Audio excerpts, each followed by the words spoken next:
Boa tarde, Cavanha. Hoje nós vamos discutir o tema relacionado às parcerias e empreendimentos de IP e as participações governamentais. Esse tema foi apresentado agora no final de março, num seminário promovido pela Procuradoria-Geral do Estado do Rio de Janeiro, a PGE. O seminário denominado As Receitas Patrimoniais do Petróleo, Royalties e Participações Especiais. Eu participei do 37º painel e fui convidado a apresentar, né, o tema das parcerias de EIP e sempre que, dentro desse tema, sempre que pertinente, trazendo o assunto das participações governamentais, né? Bem, como eu sempre começo as minhas apresentações, eu mostro a cadeia produtiva, um diagrama da cadeia produtiva da indústria do petróleo. Tudo se inicia com a aquisição dos direitos de IP. Isso se faz participando de uma licitação promovida pela agência reguladora ou se associando com uma empresa que já participou de uma licitação e venceu a licitação. Depois nós vamos aprofundar um pouquinho mais esse tema aqui. Adquiridos os direitos de IP, tem início, então, as atividades, a fase de exploração, as atividades de pesquisa ou exploração. A pesquisa e exploração é dividida na exploração estrito sensu, né, quando se fazem os levantamentos sísmicos, os primeiros levantamentos sísmicos e se perfuram os poços pioneiros. Ainda dentro da fase de exploração, se for feita uma descoberta, e se a descoberta for relevante, vai ter lugar, então, vão ter lugar as atividades de avaliação da descoberta.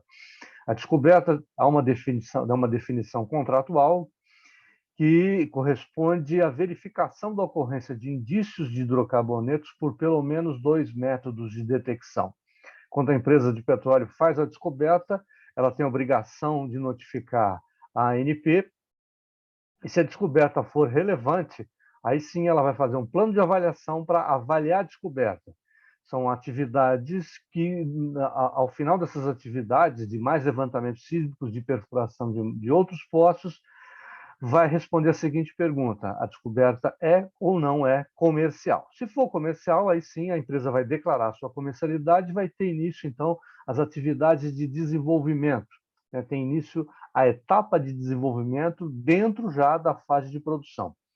O desenvolvimento consiste na criação de toda a infraestrutura necessária para extrair o petróleo do reservatório, da jazida de subsuperfície, trazê-lo até a superfície, prepará-lo para a movimentação e, se for o caso, movimentá-lo até a refinaria.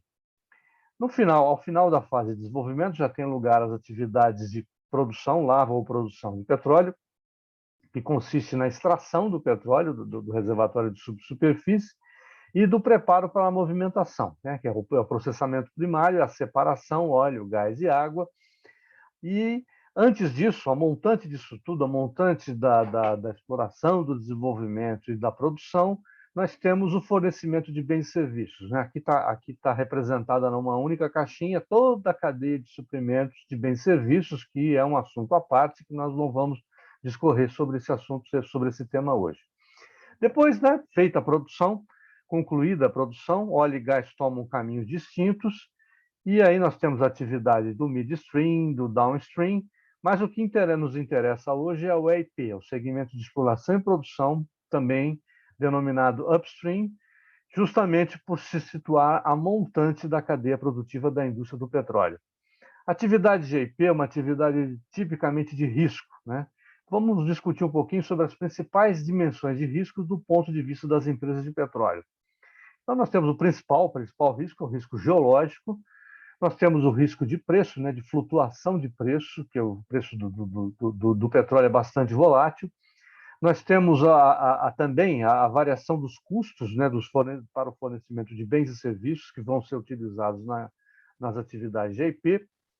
Temos a questão da oferta de demanda de bens e serviços, mas aqui eu falo especificamente dos chamados long lead items, né, que ocorrem normalmente na fase de desenvolvimento, quando a empresa de petróleo tem que contratar esses long lead items com bastante antecedência, ou seja, sem ter toda a informação desejável disponível. Se a empresa de petróleo for esperar um momento em que ela vai ter todas essas informações desejáveis, ela não vai conseguir contratar, ela vai ter que suspender as atividades de desenvolvimento, por isso que essa contratação é feita com bastante antecedência e, ao ser feita sem toda a informação necessária para essa contratação, também nós temos essa dimensão de risco.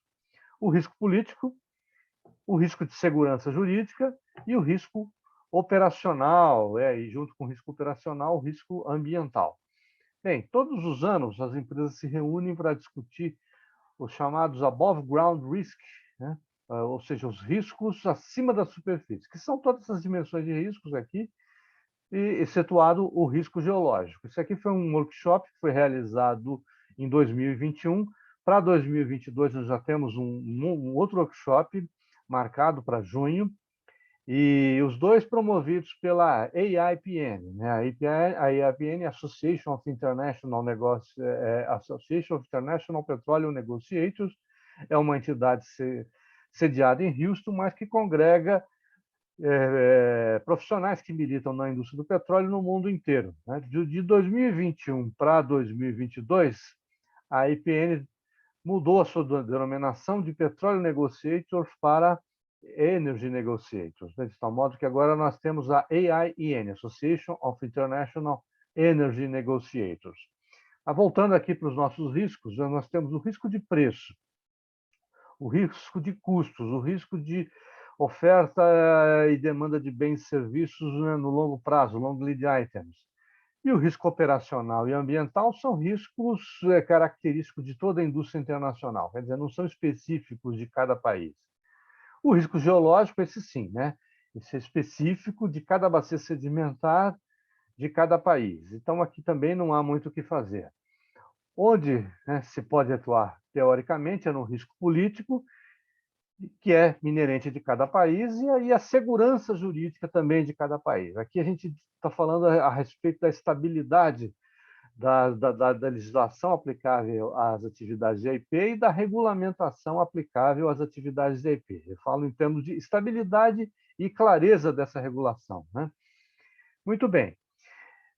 Com as dimensões de risco, nós vamos, então, discutir qual seria, em cada situação, o regime, pelo menos em tese, né, o regime fiscal mais apropriado. Eu vou englobar todas essas situações de riscos que eu mostrei no slide anterior, num único eixo, o eixo vertical aqui, e no eixo horizontal nós vamos colocar as participações governamentais. Aqui, nessa região do gráfico, é a situação melhor possível, né, para as empresas de petróleo, onde a gente vai ter um alto interesse.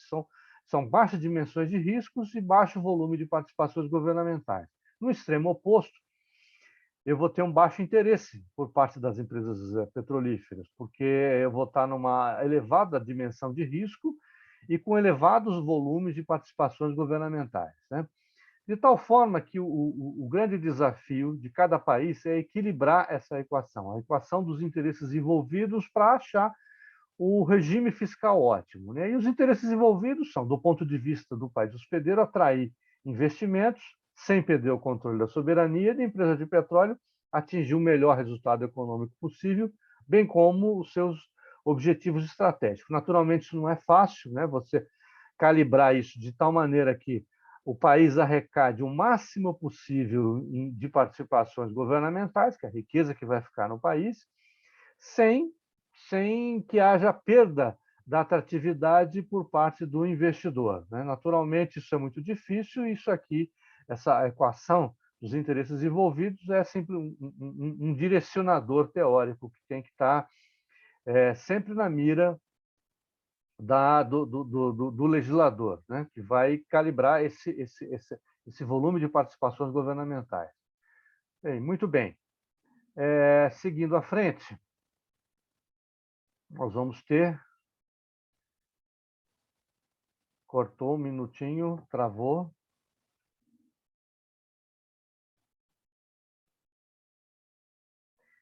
Eu vou falar especificamente aqui nesse slide, em termos de participações governamentais, da compensação financeira extraordinária, né? No Brasil, nós temos duas compensações financeiras: a compensação financeira ordinária, que são os royalties que incidem sobre toda e qualquer produção de petróleo. Então, se você produzir um barril de petróleo, você vai pagar os royalties sobre essa produção de um barril de petróleo. Além disso, nós temos a compensação financeira extraordinária, que é a participação, a chamada participação especial, que foi estabelecida aqui no artigo 50 da Lei 9478, de 1997, diz então que o edital e o contrato estabelecerão que, nos casos de grande volume de produção ou de grande rentabilidade, haverá o pagamento de uma participação especial. Muito bem. A regulação compreende somente os casos de grande volume de produção, não compreende os casos de grande rentabilidade, o que seria, em termos práticos, muito difícil, né? Porque você pode ter uma grande rentabilidade produzindo um barril de petróleo, somente um barril de petróleo, né? Isso seria muito difícil apurar todas essas situações de grande rentabilidade. Bem, a outra questão, e aqui eu acho que começam os problemas, né, com a participação especial, o artigo 50, parágrafo único, diz que a participação especial será aplicada sobre a receita bruta, deduzidos investimentos e custos operacionais. Ou seja, enquanto os royalties incidem sobre a receita bruta, a participação especial incide sobre a receita líquida. E dessa receita líquida, pode ser deduzido, então, da receita bruta, os investimentos e os custos operacionais. Muito bem, eu acho que aqui está um grande erro, porque a partir dessa possibilidade de dedução de investimentos e custos operacionais, nós temos aqui uma imensa estrutura, tanto nas empresas, para apurar, escriturar esses investimentos, esses custos operacionais, para apresentar à agência reguladora, e do ponto de vista também da agência reguladora, para auditar, para acompanhar, fiscalizar, auditar, certificar esses investimentos, esses custos operacionais, né? Isso é um grande problema. O outro grande problema é que a regulação das participações governamentais, que foi feita no decreto 2705, em termos da participação governamental, o artigo 21 diz que a participação especial será paga com relação a cada campo, ou seja, a referência para o pagamento da participação é sobre cada campo de petróleo. O que é um campo de petróleo? O campo de petróleo está definido na Lei 9478, artigo 6º, inciso 14, e define como campo de petróleo um ou mais reservatórios, instalações e equipamentos. Bom, essa definição da lei do petróleo, essa definição aqui do artigo 6º, foi aplicada em outros 7 dispositivos da lei do petróleo. E nunca houve, na discussão desses outros 7 dispositivos, nunca houve nenhuma controvérsia, o que faz a gente concluir que essa definição foi adequada aos fins que ela se destinava, ou seja, aos próprios demais artigos da lei do petróleo, onde interessa essa definição de campo. O problema é que essa mesma definição de campo teve que ser utilizada, porque é a definição legal, para a participação especial. E, infelizmente, para a participação especial, ela não é adequada, porque há um imenso contencioso, uma imensa discussão e uma infindável discussão entre a empresas de petróleo e a agência reguladora. Do ponto de vista das empresas de petróleo, elas querem definir, limitar o campo ao mínimo possível, ou seja, com vistas a recolher um menor volume de participação especial, menor montante de participação especial. E o contrário do ponto de vista da agência reguladora, que quer sempre arrecadar volume maior de participação especial. E aí realmente é uma discussão difícil, né? Porque um reservatório, ou mais de um reservatório, mais instalações e equipamentos, é uma definição bastante abrangente que aceita qualquer coisa. Então, eu acho que foi aqui o segundo erro. O primeiro grande erro é fazer incidir sobre a receita líquida da produção. E aí tem que se criar toda essa imensa estrutura aí de apuração, escrituração, fiscalização, auditoria, certificação, etc., dessa participação governamental, desses investimentos e custos operacionais. E o segundo erro foi fazer incidir sobre o campo de petróleo a participação especial, ou seja, o ring fence da participação especial é o campo de petróleo. E a definição de campo de petróleo, na lei do petróleo, ela não se presta a essa situação, infelizmente. O ideal seria, então, resolvendo esses dois problemas aqui, é que a participação especial incidisse sobre, não sobre o campo, mas sobre o poço de petróleo. E aí, sobre o que é um poço de petróleo, não há discussão sobre isso, né? E sobre a receita bruta, também não há discussão sobre isso, né? Isso nós temos, na verdade, a participação especial, ela se inclui no que se chama internacionalmente nos windfall profits, que são os ganhos inesperados. Isso existe em todos os países, né? A grande maioria dos países tem, além dos royalties, a receita ordinária, também tem a receita proveniente dos grandes volumes de produção.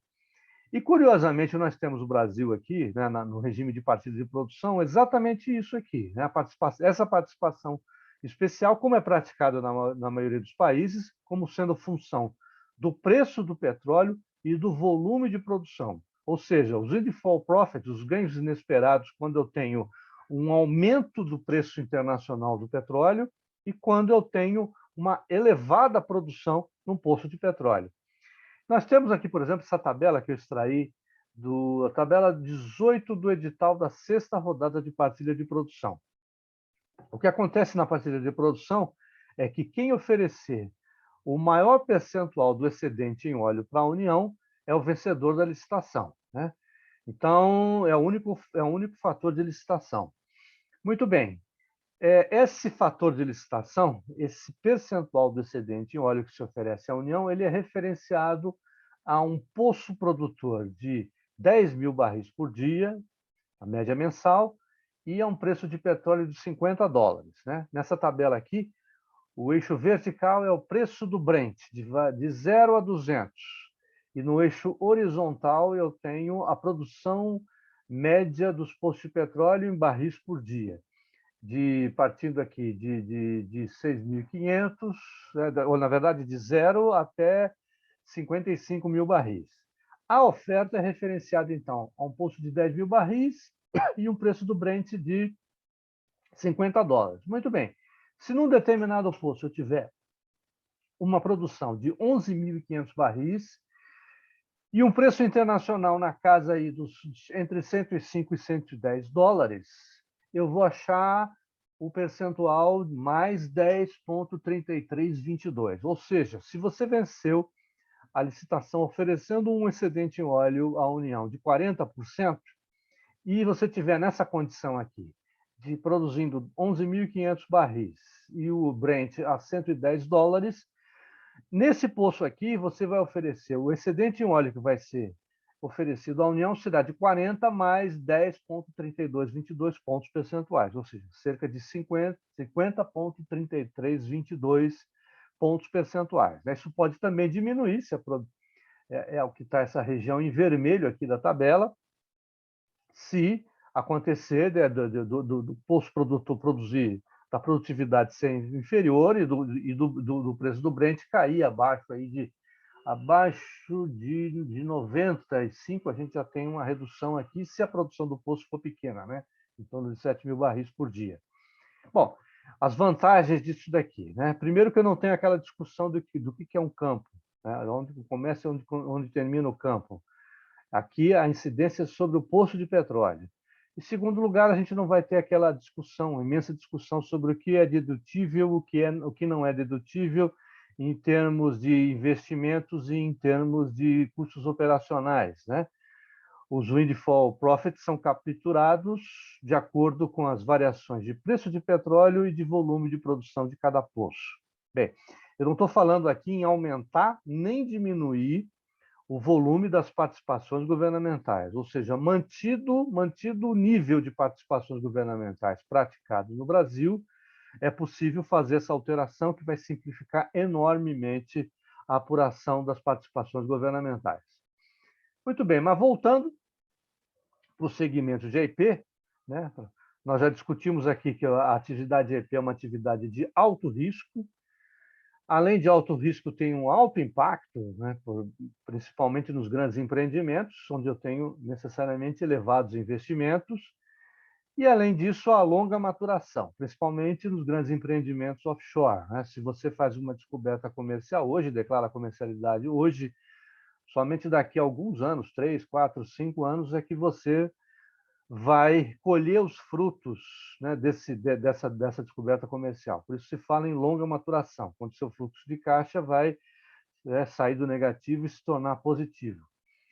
Essas características, essas três características aqui, levam internacionalmente, o fenômeno de toda a indústria do petróleo, leva à formação das parcerias empresariais, que é a tradução para o português do termo joint ventures, que no Brasil se materializam principalmente na forma de consórcios de empresas para a execução das atividades de EIP. Bem, esse fenômeno as parcerias de EIP é um fenômeno de concentração de empresas, e para entender melhor esse fenômeno, vamos discutir aqui três classificações de concentração de empresas. A primeira com relação à autonomia, né? Nós temos a concentração de empresas quando pelo menos um dos agentes perde a sua autonomia, né? Deixa de existir como ente autônomo. São os casos de fusão e de incorporação, quando uma empresa adquire a outra, ou quando duas empresas se juntam para formar uma terceira. Isso acontece tem acontecido muito historicamente na indústria do petróleo, mas essas não são as parcerias que a gente está falando, né? No nosso caso, a parceria é uma concentração de empresas onde não há perda de autonomia. As empresas continuam existindo, não há fusão, não há incorporação. Então, essas são as nossas joint ventures, as parcerias empresariais. Outra classificação é com relação às posições na cadeia produtiva. Então, nós temos as parcerias verticais, chamadas também de alianças estratégicas. São verticais porque as empresas ocupam diferentes posições na cadeia econômica, né? São diferentes elos da cadeia econômica. Muito tipicamente, a parceria entre clientes e fornecedores, né? Parcerias de longo prazo, alianças estratégicas de longo prazo. E as parcerias horizontais. Aqui estão também as nossas joint ventures, parcerias empresariais. Horizontais porque as empresas ocupam a mesma posição na cadeia econômica, né? São parcerias entre empresas concorrentes. Elas estão juntas num determinado empreendimento e nos demais empreendimentos, nos demais segmentos da indústria do petróleo, elas são concorrentes. E as parcerias, temos também as parcerias conglomeradas, aqui é simplesmente o fenômeno de concentração de empresas que visa a mitigação de risco, né? A diversificação de portfólio para mitigação de risco. Então, são concentrações de segmentos completamente diferentes da indústria, da atividade econômica. Por fim, aqui em termos de natureza econômica, esse assunto é tratado na Lei 6404, que é a Lei das SAs, que trata dos grupos de sociedades. Nós temos os grupos de subordinação, os grupos de direito. Os grupos de direito são aqueles que têm a sua convenção registrada na junta comercial, e os grupos de fato que não há essa formalização, né? E eu tenho simplesmente a holding e as diversas subsidiárias, mas sem o registro de uma convenção na junta, sem a formalização de um registro da convenção na junta comercial. E os grupos de coordenação, né? Aqui não tem a holding e as suas subsidiárias, não tem uma relação de subordinação, de hierarquia. E aqui estão os nossos consórcios, né? As nossas parcerias contratuais, as nossas joint ventures. Aqui eu já estou chamando de consórcios, né? Porque já cheguei na lei das SAs, e a gente tem aqui dois tipos de grupos de coordenação: os consórcios, que são parcerias contratuais. O consórcio é simplesmente um contrato, um contrato que vai formalizar a atuação conjunta entre as empresas, e também as parcerias societárias, né? E as parcerias societárias pode ser formalizada quando as empresas que vão se juntar, elas vão formar uma outra empresa, pode ser uma SA ou uma limitada, né? Na indústria do petróleo são muito mais comuns os consórcios, as parcerias contratuais, embora existam alguns casos também de parcerias societárias, quando é criada, então, uma terceira empresa. Bem, muito bem.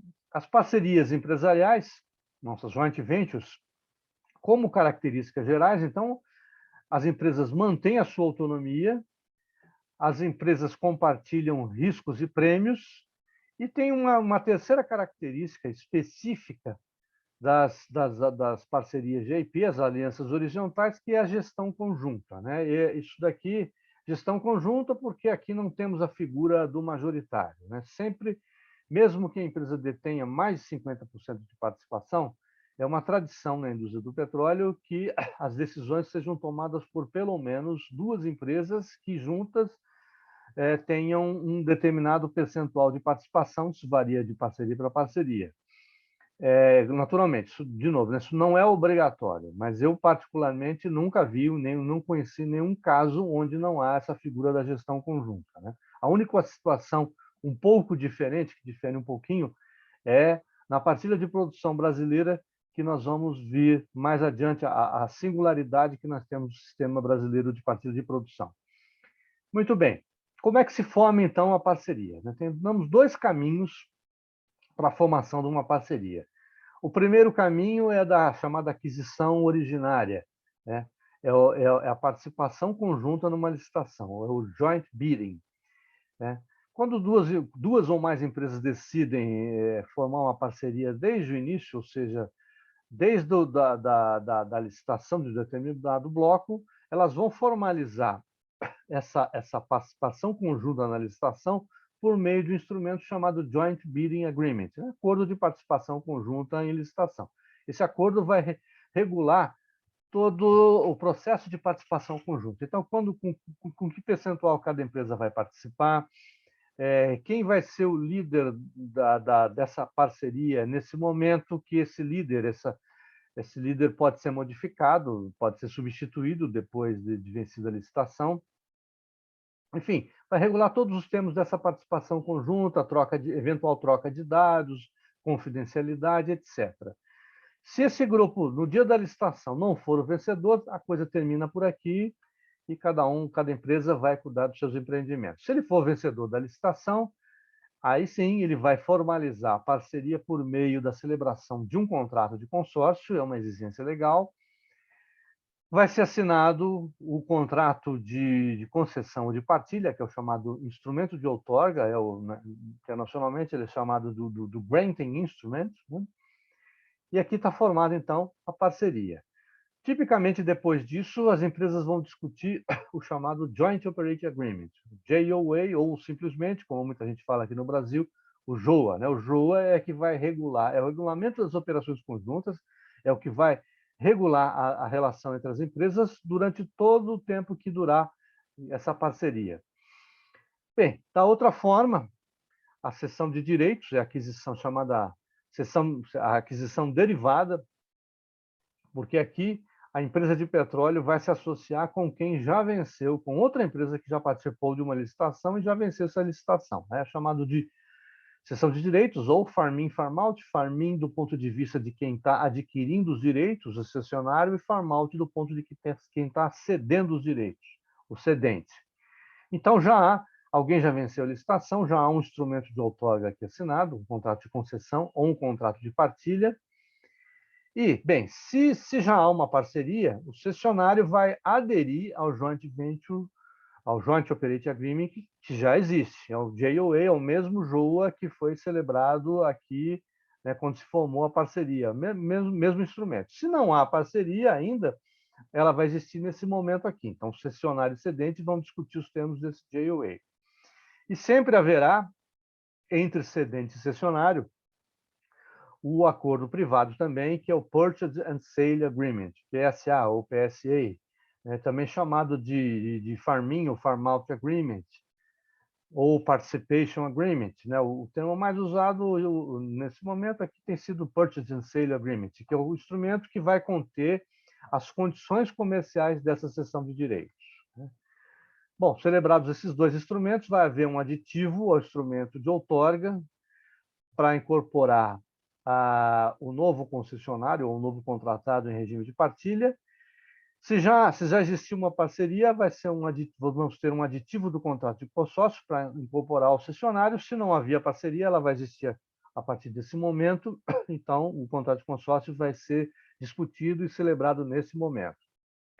Bem, a exigência legal para a formação do consórcio existe desde a Lei 9478, né? No artigo 38, lá, estabelece o compromisso, você vai participar de uma licitação em conjunto com outra empresa, então desde esse momento já tem que ser celebrado um compromisso de constituição do consórcio. Vamos ter aqui a indicação da empresa líder responsável pelo consórcio e condução das operações. Essa é a chamada empresa operadora ou operador. E a outorga da concessão vai ser feita ao consórcio vencedor da licitação. Né? No regime de partilha, nós temos um dispositivo semelhante a esse. Né? O consórcio, o que é esse consórcio, então? Nós temos 2 artigos na lei das SAs falando sobre consórcio, 278 e 279. É uma modalidade associativa de natureza contratual, portanto, diferentemente das sociedades limitada, SA, ele não tem personalidade jurídica. O consórcio não tem personalidade jurídica. Quem tem personalidade jurídica são as empresas consorciadas. O consórcio, no geral, também não há obrigatoriedade de definição da empresa líder e as empresas consorciadas não estão sujeitas à responsabilidade solidária, ressalvada a matéria tributária. Os consórcios de EIP, especificamente de EIP, também são modalidade associativa de natureza contratual e também não têm personalidade jurídica, mas obrigatoriamente, por força da Lei 9478, obrigatoriamente tem empresa líder, que é a empresa operadora, e as empresas consorciadas estão sujeitas à responsabilidade solidária, né? Não só em matéria tributária, mas em relação a todas as obrigações, as atividades de EIP. Bem, com isso nós chegamos ao universo dos contratos típicos de EIP. No segmento de EIP, nós temos 3 grandes vertentes contratuais. Né? O primeiro deles, primeira vertente contratual importante, são a vertente dos instrumentos de outorga, os contratos de concessão, de partilha de produção ou de cessão onerosa. Então, quem são as partes? Né? O país hospedeiro, o agente estatal e a empresa de petróleo. A segunda vertente, que eu estou chamando de contratos particulares 1, são contratos entre as empresas de petróleo e os seus fornecedores de bens e serviços. Né? Essas 2 vertentes contratuais sempre vão existir. Quando houver parcerias, e a maioria dos grandes empreendimentos existem parcerias, né?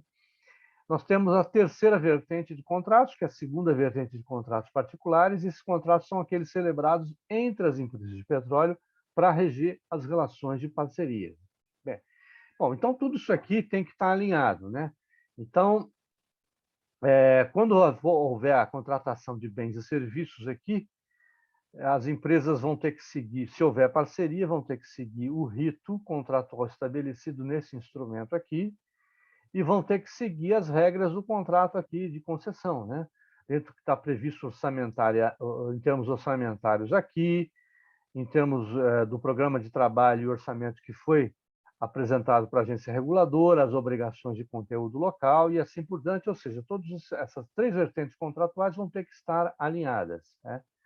No Brasil, nós temos mais uma especificidade, aqui, bom, que tem antes da especificidade brasileira, né? O que essas 3 vertentes têm em comum são as empresas de petróleo. Né? Aqui com o agente estatal, aqui com seus fornecedores de bens e serviços e aqui somente as empresas de petróleo. Né? Bem, o que nós temos de diferente aqui no Brasil, a singularidade brasileira, é que nessa segunda vertente contratual está presente a PPSA, né, que é um agente estatal.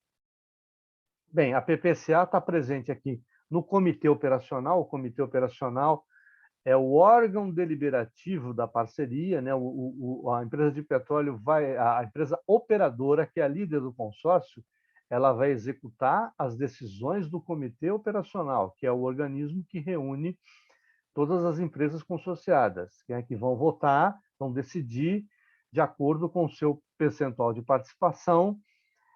Normalmente, como eu expus, né, na gestão conjunta, decisões são tomadas por 2 ou mais empresas que juntas têm um determinado percentual de participação. O documento JOA prevê também que em algumas matérias de caráter estratégico se exige a unanimidade das empresas. Né? O fato é que, nos contratos de partilha de produção, a PPSA tem assento no comitê operacional, metade dos integrantes do comitê operacional são indicados pela PPSA, inclusive o presidente do comitê operacional, e o principal de tudo é que ela tem o poder de veto e o voto de qualidade. Né?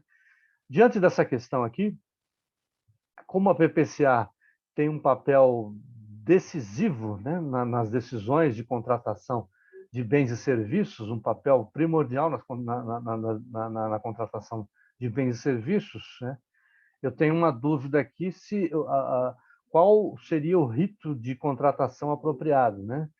Como é um agente estatal, né, que tem um poder decisivo no processo de contratação, e de acordo com as regras do JOA que foram trazidas para o contrato de partilha de produção, a PPCA tem o direito de indicar algumas empresas que participarão do processo competitivo, e ela tem poder de veto e voto de qualidade na decisão de contratação, né? Então, esse processo de contratação é um processo competitivo, mas não é um processo licitatório previsto em lei, né? Fica então aí a dúvida, né, com respeito ao rito que deveria ser observado nessas contratações em que a PPCA tem poder decisório.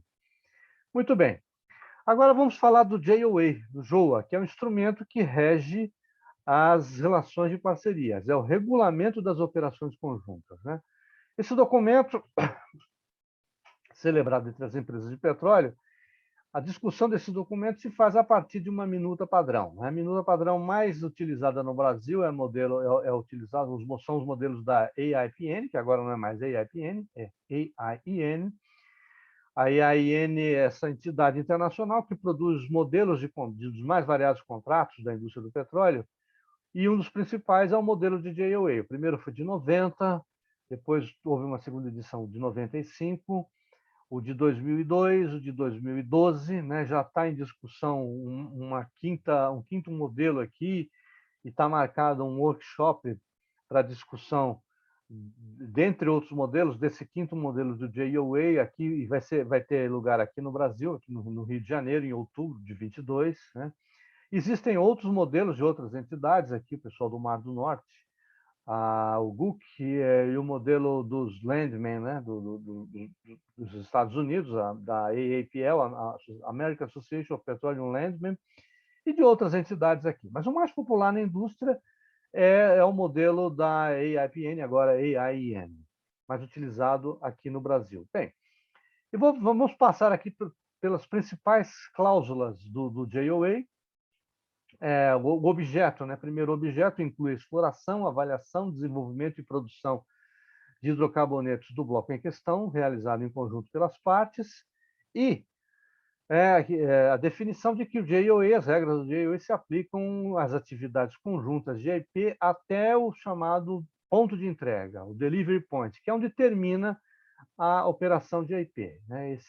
Tipicamente, o delivery point é o ponto no qual os hidrocarbonetos líquidos passam da mangueira do sistema de armazenamento para o flange de entrada do navio alivador. Então, fisicamente, é isso daqui, né? Eu tenho a unidade de produção, e no momento, né, no ponto em que os hidrocarbonetos passam da mangueira do sistema de produção, do sistema de armazenamento, do FPSO, para o flange de entrada do navio aliviador, né? Então, aqui termina o P do EIP. Aqui termina também a parceria, né? Se a gotinha de petróleo, se por acaso ela vazar aqui e cair no mar, antes, a montante desse delivery point, nós temos um problema de parceria, da parceria. É um problema de EIP. Se a gota de petróleo cair a jusante desse ponto de entrega, o delivery point, a partir daqui eu não tenho, acabou o IP, a partir daqui eu tenho uma operação de movimentação, de transporte de petróleo, né? E aqui o problema não vai ser do consórcio, vai ser da consorciada que está retirando a sua parcela de produção, né? No contrato de partilha de produção, eu tenho a definição do ponto de partilha que coincide com esse ponto, né? O local onde o consórcio disponibilizará fisicamente a parcela de produção correspondente a cada consorciado ou a quem ele indicar. Então, numa unidade de produção, nós temos dois pontos importantes. Um é o ponto de medição, que é definido no plano de desenvolvimento, é onde a empresa de petróleo adquire a propriedade do petróleo e do gás natural produzidos. E esse ponto de entrega, né, é um ponto, então, onde são correspondente a cada consorciado ou a quem ele indicar. Parei aqui porque eu acho que foi travado.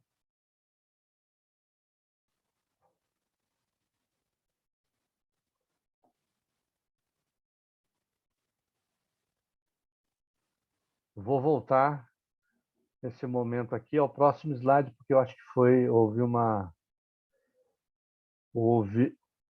houve um corte aqui, um travamento aqui, tá? Então, rapidamente.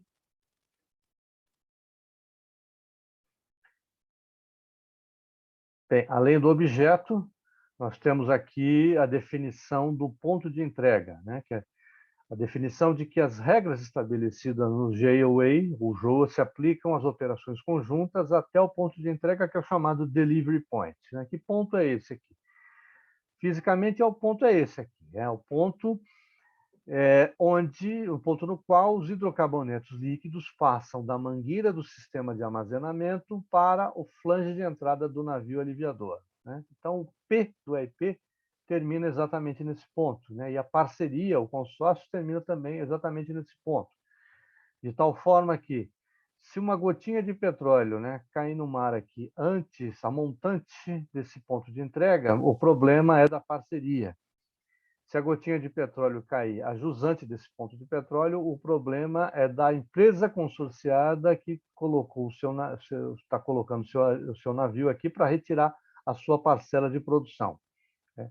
Esse ponto de entrega coincide com o ponto de partilha que é definido no contrato de partilha de produção, né, como sendo o local onde o consórcio disponibilizará fisicamente a parcela da produção correspondente a cada consórcio ou a quem ele indicar. Numa unidade de produção, nós temos dois pontos importantes, né? O primeiro ponto é o ponto de medição, que é definido no plano de desenvolvimento, é onde a empresa de petróleo adquire a propriedade do petróleo produzido, e o ponto de partilha, o ponto de entrega, que é onde se faz a entrega da parcela de produção a cada empresa consorciada. Muito bem. Aqui agora, então, vamos mostrar esse slide aqui, a sequência esquemática dos eventos nas parcerias de EIP. São os eventos que vão ser regulados no JOA, no JOA, né? Tudo começa, o ciclo anual começa com o programa de trabalho e orçamento anual. Então, no dia 31 de outubro de cada ano, cada empresa concessionária ou contratada em regime de parceria de produção tem que entregar à agência reguladora o programa de trabalho e respectivo orçamento anual para o ano seguinte. Então, antes disso, numa parceria de EIP, a empresa operadora vai fazer a proposta de programa de trabalho e orçamento anual e vai submeter essa proposta à decisão do comitê operacional. Muito bem, aprovado esse programa de trabalho e orçamento anual, ele é entregue à agência reguladora. E no ano seguinte, então, antes de iniciar a contratação dos bens e serviços para a execução desse programa de trabalho, a empresa de petróleo vai emitir um documento chamado Authorization for Expenditure, OFE. Em português, pedido de autorização para gastos, né?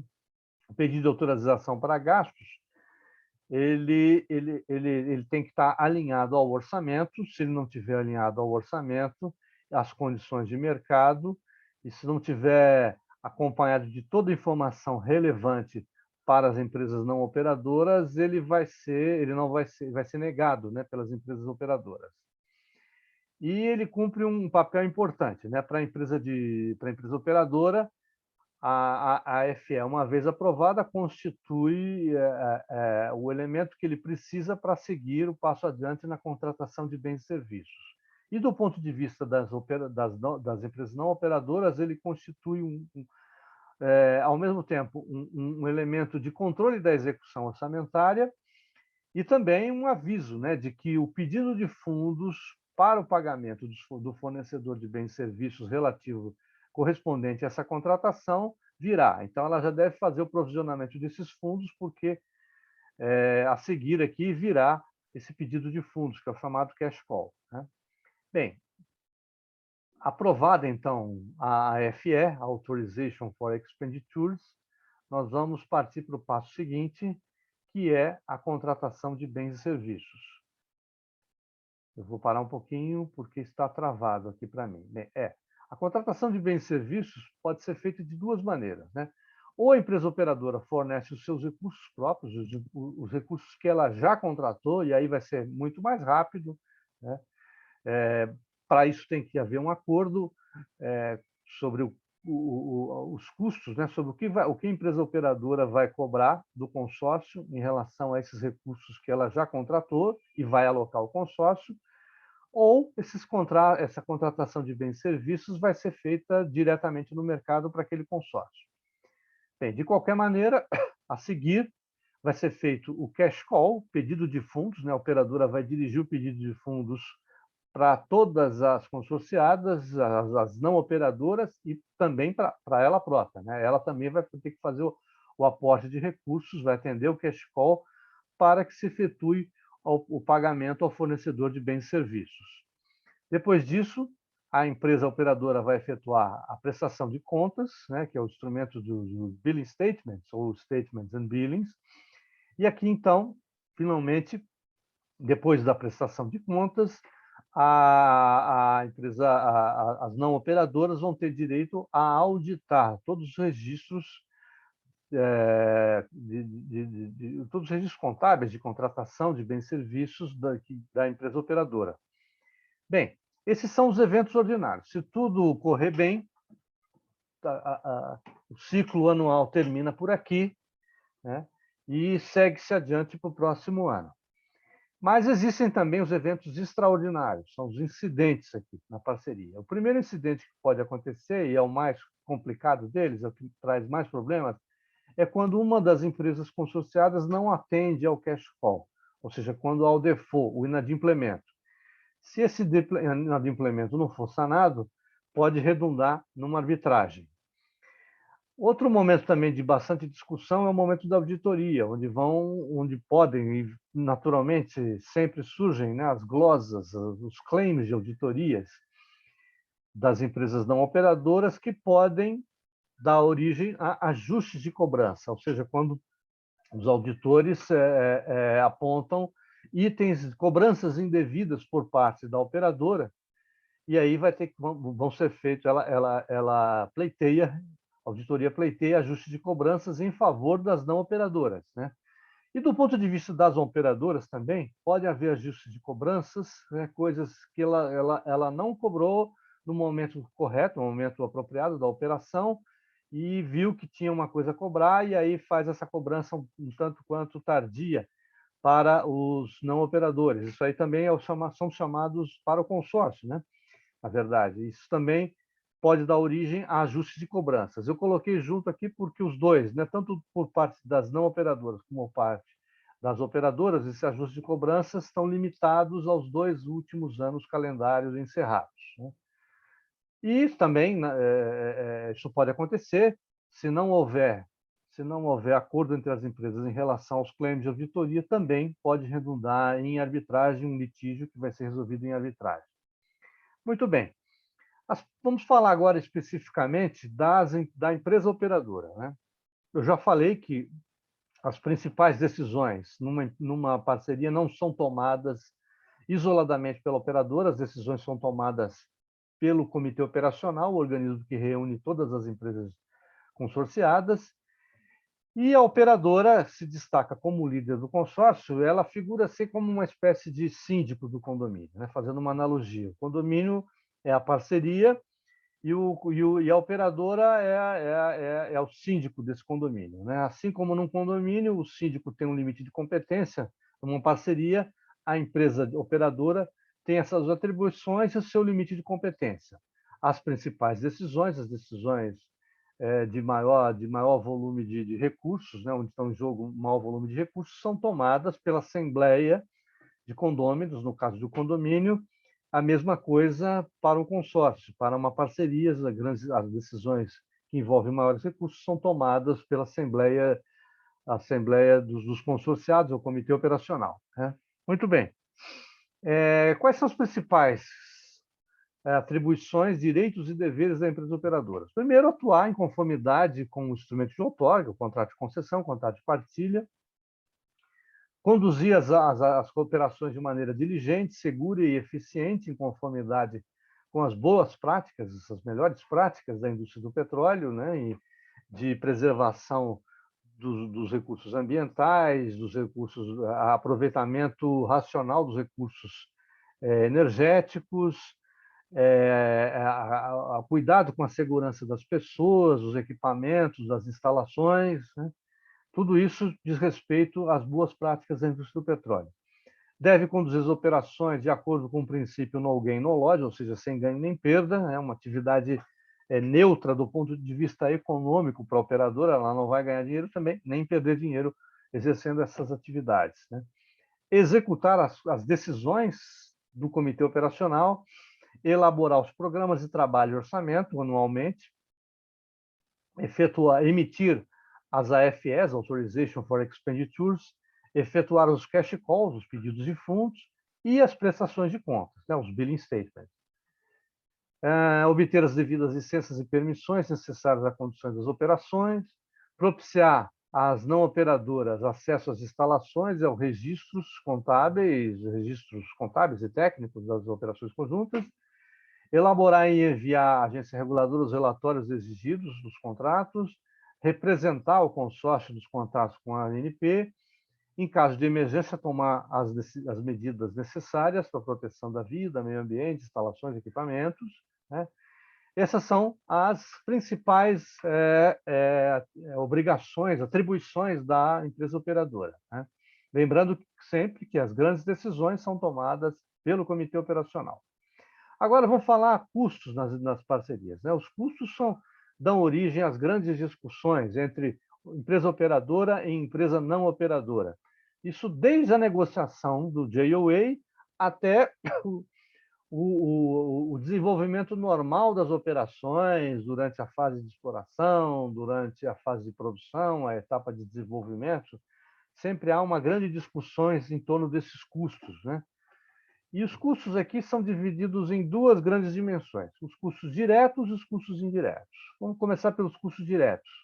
Primeiro, o principal, são os custos de aquisição de bens e serviços para as atividades de IP. E aqui nós temos os bens e serviços fornecidos pela operadora, né? São recursos que ela já contratou e está disponibilizando para o consórcio. A vantagem disso é que a disponibilização desses recursos é muito mais rápida do que uma contratação, ir ao mercado para fazer uma contratação, mas também são adquiridos no mercado. E adquiridos no mercado podem ser adquiridos de uma empresa do grupo econômico da operadora, chamada afiliada da operadora, né? São empresas afiliadas, né? Quer dizer, estão no mesmo grupo econômico, ou seja, tem uma holding e tanto a operadora como essa empresa que está fornecendo os recursos são do mesmo grupo econômico. Ou por uma empresa fornecidos controlada em conjunto, né? Controlada em conjunto aqui pela operadora e pelas não operadoras, né? São empresas de propósito específico criadas para fazer uso dos benefícios do sistema especial do Repetro, né? E o Repetro, notadamente o Repetro SPED. E os bens e serviços fornecidos por terceiros, né? Quer dizer, que aqui é o mercado estrito sensu, né? O mercado em geral, né? E tem os custos genéricos aí da operadora. Então, esses custos, o principal deles é o que é cobrado pela operadora em termos de homem-hora, o custo do homem-hora. Esse custo do homem-hora compreende os salários, as vantagens, os encargos, né? E, além disso, a empresa operadora cobra pelos seus recursos, toda a sua infraestrutura, né? O seu chamado office, né? O seu escritório, e aí entra todos os custos de escritório, né? De TI, de aluguel, de IPTU, de gasto com energia, etc. Todos esses custos aí. Algumas empresas juntam o custo de office e chamam o custo de apoio e resume tudo, engloba tudo no HH. E outros custos aí, né? Como participações governamentais, seguros, fundo de abandonos e assim por diante. Além disso tudo, nós temos os chamados custos indiretos, que se chama overhead. E aqui também há uma certa confusão desse overhead aqui com esse custo de apoio, né? Às vezes, os dois são designados como overhead, mas são diferentes, né? Esses custos de apoio aqui são apurados de acordo com uma metodologia. Esses custos indiretos, esses overheads aqui, são custos que existem, todo mundo sabe que existe, mas não é prático apurar, não é fácil identificar esses custos e associá-los a projetos específicos. Então, por exemplo, é o custo do board das empresas. São custos, né? É o chamado overhead. Os custos existem, mas como não é prático apurar, se arbitra um determinado percentual dos custos diretos, né? Se os custos diretos forem elevados, o overhead, o custo indireto também vão ser elevados, e o inverso, e assim por diante, né? Então, são definidos previamente, lá na negociação do JOA, percentuais na fase de exploração, na etapa de desenvolvimento da produção e na produção em estrito senso, percentuais que vão incidir sobre os custos diretos, às vezes são sliding scales, né? Então, isso é uma grande discussão que se faz aí. Em termos de como, onde são tratados os documentos do JOA e no principal anexo do JOA, que é o Accounting Procedure, que é o regulamento das operações contábeis, os procedimentos contábeis, né? Eles estão no modelo mais recente da AIEN, já estou chamando de AIEN, não mais de AIPN, estão destacados aqui, né, nas seções do Account Procedure e nos artigos do JOA. Bem, os que mais trazem polêmica, né, maior discussão ao longo do desenvolvimento das operações aqui são esses bens e serviços fornecidos pela empresa operadora ou por empresa afiliada do grupo econômico da operadora e os custos desse HH aqui, né? Isso causa maior polêmica aqui, maior discussão. Outra questão importante aqui, e é tratada no Accounting Procedure, são o compartilhamento de recursos, né? Como é que são rateados os custos quando há compartilhamento de recursos? Então, o JOA diz aqui, né, que o rateio é feito por um critério equitativo, não diz qual é o critério, e dá ao operador, outorga ao operador a atribuição de definir esse critério equitativo, né? O critério equitativo é que não privilegia nem prejudica nem operadora nem não operadoras. Esse critério equitativo, definido pela empresa operadora, é apresentado no programa de trabalho e orçamento, ou seja, apresentado previamente, né? E a alocação vai estar sujeita à auditoria das não operadoras. Um exemplo disso, compartilhamento de helicópteros, compartilhamento de barcos de apoio, de sondas de perfuração e assim por diante. Bem, isso é o que está no JOA, né? Na verdade, no Brasil, nós temos a figura, né, tanto no regime de concessão como no regime de partilha de produção. No regime de concessão, já discutimos, né, a participação especial incide sobre a receita líquida da produção. Então, investimentos e custos operacionais podem ser abatidos. E quando há compartilhamento de recursos, como nesses casos aqui que estou citando, quem define o critério de compartilhamento, o critério de rateio, não é mais a ANP, não é mais a operadora, é sim a agência reguladora, a ANP. A mesma coisa acontece no regime de partilha de produção, porque a empresa de petróleo tem que o excedente óleo incide sobre a produção líquida. A produção líquida é deduzido o chamado custo em óleo. O custo em óleo é a mesma coisa, são os investimentos e os custos operacionais do consórcio. E quem define, nesse caso, o critério de rateio é a PPSA. Aliás, tem que haver aí uma articulação, né, entre PPSA e a ANP, né, em termos da definição do critério de rateio, né, porque senão haverá um descompasso aqui, né, se houver compartilhamento de recursos entre empreendimentos em regime de concessão e empreendimentos em regime de partilha de produção. É mais um probleminha lá dos windfall profits incidirem, né, no caso a participação especial, incidir sobre a receita líquida e também do regime de partilha de produção, né, da possibilidade de ressarcimento dos investimentos e custos operacionais, né?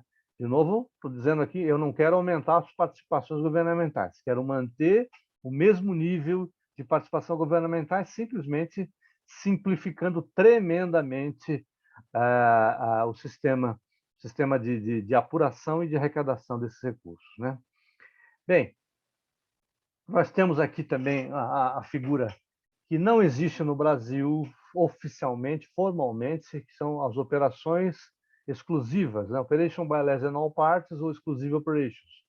No Brasil, a gente chama coloquialmente de sole risk, né? Mas basicamente essas. As sole risk são aquelas que não aprovadas no comitê operacional e vão ser suportadas pelas partes que foram votos vencidos. E aqui o non-consent operations é o contrário, né? São aprovadas no comitê operacional, mas nem todas as empresas aderem a essas operações. Pelo contrato de concessão ou pelo contrato de partilha de produção, eu não vejo a possibilidade de se fazer isso no Brasil, né? E se as empresas, mas a gente tem notícia aqui que isso é praticado e aí eu não sei como é que é formalizado perante a agência reguladora. De qualquer forma, está aí uma questão aberta aí para discussão, né? Bem, nós falamos aqui das parcerias empresariais clássicas, os joint ventures, né, que são no Brasil os consórcios de empreendimentos de empresas de IP. Existe também na indústria do petróleo e no Brasil as parcerias aqui compulsórias, né? Lembrando que essas primeiras aqui, as parcerias empresariais, elas são, em princípio, formatadas pela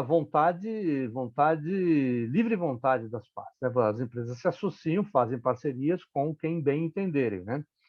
Naturalmente que os seus parceiros, né, podem ceder os direitos para terceiros, e aí vai estar numa parceria uma terceira empresa que eventualmente não foi escolhida originalmente, né? Mas aqui, nesse caso da unitização ou individualização da produção, as parcerias são obrigatórias, né? Isso ocorre numa situação como essa aqui. Estou mostrando esquematicamente uma visão em perfil e uma jazida aqui comum a dois blocos contíguos. No início da indústria do petróleo, isso era feito da seguinte forma: vigorava a chamada regra da captura, né? Quando a empresa de petróleo poderia produzir o petróleo independentemente dele se originar aqui dessa porção da jazida adjacente, né? Isso causava uma série de problemas, uma série de discussões em termos do esgotamento precoce da jazida, produção predatória, discussões acerca da titularidade do petróleo, enfim. Todo mundo perdia com isso, né? Se gastava mais, se esgotava precocemente a jazida, e aí surgiu na indústria, então, o conceito de unitização, né? Que é o contraponto à regra da captura. Nessa situação, as empresas não podem produzir isoladamente, elas têm que celebrar um acordo de unitização. Então, aqui vai haver uma parceria entre empresas dos blocos contíguos, que é o contrato, o acordo de unitização, né? No Brasil, esse termo é usado coloquialmente, unitização, vem do inglês, unitization, mas na legislação brasileira, tanto na lei como na regulação, não existe essa palavra, unitização. Nós vamos ter a individualização da produção, assim que se refere no Brasil, né?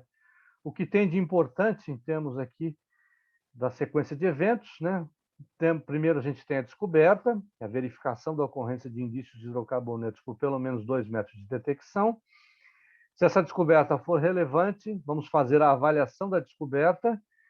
E aqui já é interessante, né, um acordo pré-unitização. Se essa descoberta aqui corresponder a uma jazida que provavelmente se estende por 2 blocos, já é interessante que a avaliação se faça conjuntamente entre os titulares dos blocos vizinhos, mediante um acordo pré-unitização. Eu digo pré-unitização porque ele pode existir ou não existir, né?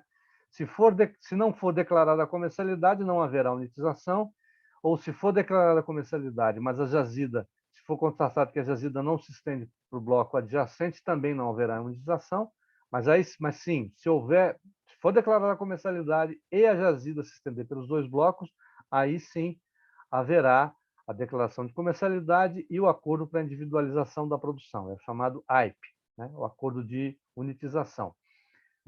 Na discussão do acordo de utilização, um dos itens mais importantes e mais difíceis é o chamado cost equalization, né? Que é exatamente isso aqui, né? O acordo para realocação dos investimentos efetuados para a aquisição dos dados e informações que vão compor a base comum de dados para negociação do AIP, do Acordo de Individualização da Produção. Né? Essa base comum de dados é o que vai balizar todas as discussões, né? Quanto percentual o que percentual da jazida se estende por um bloco, que percentual da jazida se estende pelo outro bloco. Tudo vai estar baseado nessa base comum de dados. E qual é o problema que pode existir? Aqui, esquematicamente, uma visão implanta dois blocos contíguos. O titular do bloco B iniciou a sua atividade de exploração antes do titular do bloco A, fez uma aquisição de dados sísmicos, mapeou um prospecto, testou um prospecto perfurando aqui nesse flanco e o poço aqui revelou-se seco. Depois perfurou um outro poço pioneiro aqui, no alto, aqui no ponto mais alto da estrutura, e descobriu petróleo. Essa jazida que foi descoberta aqui se estende além do bloco vizinho. Então, haverá unitização, haverá necessidade de discussão do acordo para a individualização da produção. E para discutir o acordo, nós vamos ter que compor a base comum de dados. Né? E que dados vão compor essa base comum aqui? Né? Quanto dessa sísmica aqui contribuiu para essa descoberta? Esse poço aqui, esse poço seco aqui, né? Vai fazer parte dessa base comum de dados? Né? Afinal, é uma informação importante. O poço pioneiro vai fazer parte, certamente vai fazer parte. Né? Mas, enfim, é uma grande discussão, porque o titular do bloco A vai ter que ressarcir parte dos investimentos feitos pelo titular do bloco B. Né? Bom, chegou-se a um acordo, celebrado o acordo para a individualização da produção, nós vamos ter o desenvolvimento, a produção. Durante a produção, tipicamente haverá vários momentos em que vão ser feitas redeterminações, ou seja, à medida que tem na sequência das atividades de desenvolvimento e de produção, vão sendo adquiridos mais dados, mais informações que vão se acrescentar aos dados e informações que compunham a base comum de dados, né? Ou seja, vai se apurar o conhecimento da jazida. E, ao se apurar o conhecimento das jazidas, eventualmente vai se verificar que aquela distribuição inicialmente estabelecida, né, tanto por cento da jazida está no bloco, está confinada no bloco A, e tanto por cento no bloco B, se identifica que não era bem assim. Né? Então, nesses momentos que vão se redeterminar esses percentuais. Tá? Então, esse é um momento bastante importante também de discussão nessa parceria. Bem, partindo agora, né, para uma terceira modalidade de parcerias. Nós vimos as parcerias tradicionais, as joint ventures, vimos as parcerias compulsórias, que são as unitizações, e vamos ver uma modalidade de parceria bastante atípica, né, que, até onde eu tenho conhecimento, só existe no Brasil, que é o chamado sistema da coparticipação. Né? Tem esse nome aí. Isso se dá entre os titulares dos direitos dos volumes da cessão onerosa e os titulares dos direitos correspondentes aos volumes excedentes da cessão onerosa. Né? Vamos contar, então, essa história. Para contar essa história, vamos voltar ao modelo regulador estabelecido em 2010, né? Que veio com a definição do polígono do pré-sal, chamado polígono do pré-sal. Muito bem. O que definiu esse modelo regulador? Né? Ele foi dividido inicialmente em áreas do polígono não licitadas até 2010 e áreas do polígono que já haviam sido licitadas até 2010. Para áreas do polígono que não licitadas até 2010, foram divididos também em dois subconjuntos, áreas que seriam licitadas futuramente sob o regime de parceria de produção, e áreas que seriam cedidas diretamente à Petrobras, a chamada área da cessão onerosa. Né? Na partilha de produção, então, quem serão os titulares dos direitos de IP? Os licitantes vencedores ou por meio de contratação direta da Petrobras. Isso está até hoje previsto na lei da partilha de produção. No regime de concessão onerosa, os blocos, né, foram reservados para a cessão onerosa. A Petrobras terá o direito de produzir até o volume de até 5 bilhões de barris de óleo equivalente. né? Está aqui nessas áreas, foram selecionados esses 7 blocos aqui. Em cada um desses blocos, a Petrobras tem o direito de produzir esse volume aqui de barris de óleo equivalente, de tal forma que o total corresponde a 5 bilhões de barris de óleo equivalente. Nas áreas do polígono que já haviam sido citadas anteriormente a 2010, permanecem os contratos em vigor, os contratos de concessão, e os titulares dos direitos de IP, os licitantes vencedores da licitação. Muito bem. O polígono do pré-sal está aqui, né? Então tem esses 3 tipos de áreas aqui: áreas de cessão onerosa, áreas de partilhas de produção e áreas de concessão, né? O polígono do pré-sal, na lei, na legislação, ele é chamado de área do pré-sal ou polígono pré-sal, né? E essa designação ela é um pouquinho problemática, porque às vezes ela induz a erro, né? Na medida que nós temos dentro do polígono aqui reservatórios pós-sal, dentro do polígono, e de fora do polígono do pré-sal eu tenho reservatórios pré-sal também, né? Mas o fato cria uma certa confusão, mas de qualquer maneira ninguém vai mudar nessa altura essa designação aqui, né? O fato é que, com a atividade da Petrobras nos blocos aqui reservados para a seção onerosa, ela descobriu volumes superiores a esses que foram reservados para ela, aqui, limitados a 5 bilhões de barris, né? Dessa forma aqui. Bem, então, o que fazer com esses volumes excedentes da seção onerosa, né? Inicialmente, a ideia foi outorgar diretamente à Petrobras esses volumes excedentes, no regime de partilha de produção, mas por meio da contratação direta da Petrobras. Essa alternativa foi aprovada pelo CNPE, chegou a ser aprovada pelo CNPE, Conselho Nacional de Política Energética, mas não foi rejeitada pelo Tribunal de Contas da União, né? O Tribunal de Contas da União entendeu que não havia justificativa para se dispensar a licitação e contratar diretamente a Petrobras. De tal forma, então, que os volumes excedentes da seção onerosas foram oferecidos diretamente em rodadas de licitação. Então, a primeira rodada de licitação teve lugar em 6 de novembro de 2019, foram rematados 2 blocos, Búzios, por esse consórcio, que aqui, Petrobras e as 2 chinesas, e Itapu, 100% pela Petrobras.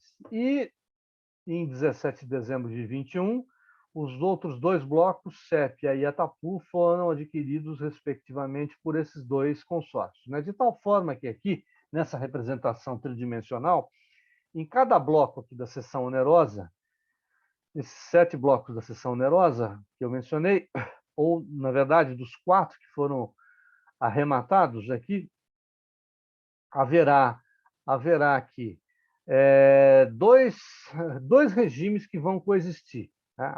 Haverá a coparticipação de 2 regimes.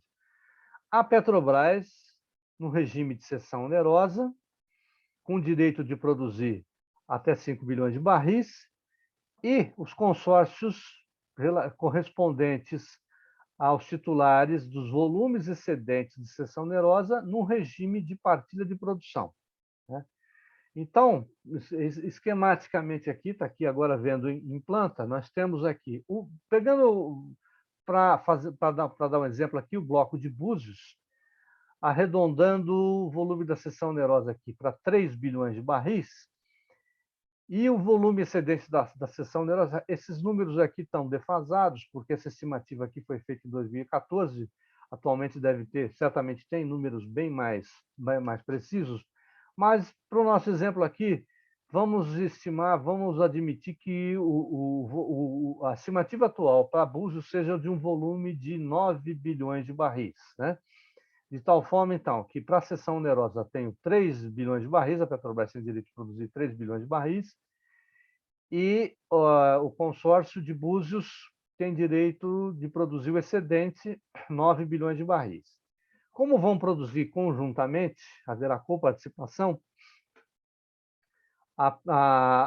o titular da seção onerosa, a Petrobras, vai ter direito a 25% de participação, né, correspondente aos 3 bilhões do total de 3 mais 9, 12, e o consórcio de Búzios vai produzir sob o regime de partilha de produção, vai ter direito a 75%, correspondente ao 9 aqui que eu arbitrei como estimativa para o consórcio de Búzios, né, para o bloco de Búzios.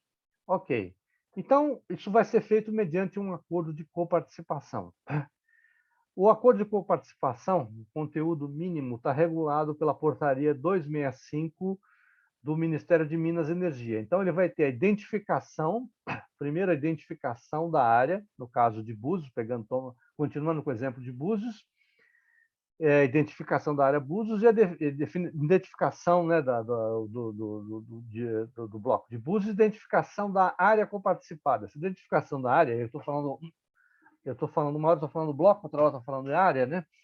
A área, na verdade, aqui é a definição da área, é a definição das coordenadas geográficas da superfície poligonal correspondente à base desse prisma, né? O prisma o bloco é o prisma vertical de profundidade de parte da bacia sedimentar formada por um prisma vertical de profundidade indeterminada definido pelas coordenadas geográficas de dos vértices de sua superfície poligonal, né?